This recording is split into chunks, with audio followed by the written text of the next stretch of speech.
దేవా నువ్వేం చెప్తావని అనుదినము దేవుడు బైబిల్ పట్టుకుని దేవుడు సన్నిధికి వెళ్ళిపోయి ఆయన ఉపదేశాల కోసం ఎవడైతే కాచుకుంటున్నాడో వాడెవరట? ధన్యుడట. వాడికి లోకంలో ఉన్నవన్నీ అర్థమైపోతూ ఉంటాయి.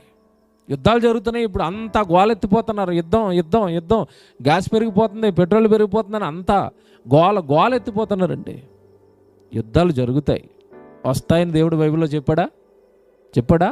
అక్కడక్కడ యుద్ధములు, కరువులు, ఒక రాజ్యం మీదకి ఒక రాజ్యం లేస్తూ ఉంటుంది. ఇవన్నీ ఎందుకు జరుగుతున్నాయట? జ్ఞాని ఎలా ఆలోచిస్తాడు? యుద్ధాల సమాచారాలు విన్నప్పుడు ఏం ఆలోచిస్తాడు? యేసుప్రభు ముందే చెప్పాడండి, ఆయన రాకడా దగ్గరగా ఉంది. ఇవన్నీ జరుగుతున్నాయంటే ఆయన రాకడా దగ్గరగా ఉంది. నేను సిద్ధపడాలనుకుంటాడు, కానీ అలాగనుకోవట్లేదు.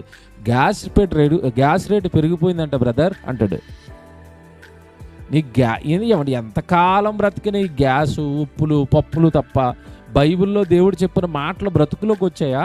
యుద్ధాలు జరుగుతున్నప్పుడు నువ్వేం ఆలోచించాలి? అవి జరుగుతాయి, అవి నా రాకడకు సూచనలు అన్నాడు కదా. అమ్మో యేసుప్రభు రాకడ దగ్గర పడుతుందా, నేను ఇంకా బైబిల్ చదువుకోలేదండి, నేను ఇంకా బాప్తిసం తీసుకోలేదండి, నేను ఇంకా సరిగా గుడికి వెళ్ళట్లేదండి, యుద్ధాలు జరుగుతున్నాయంటే ఆయన రాకడకి సూచనలు అన్నాడండి, ఆయన వచ్చేస్తాడేమో, నా బ్రతుకు బాగోలేదు, నా పరలోకానికి నా బ్రతుకుని సిద్ధం చేసుకోవాలి. ఎవరైనా ఆలోచిస్తారండి ఇలాగ? మీరు చెప్పండి. అంటే మనకింత జ్ఞానము, ఇంత ఆలోచన మనకి ఎందుకు రావట్లేదంటే మన భక్తి మొక్కుబడి భక్తి. రోజు దేవుడి సన్నిధికి వెళ్ళి వాక్యం వింటూ ఉన్నవాడు వాక్యంలో బలంగా ఉంటాడు, జరుగుతున్న ప్రతి దాన్ని ఆలోచించుకుంటూ ఉంటాడు.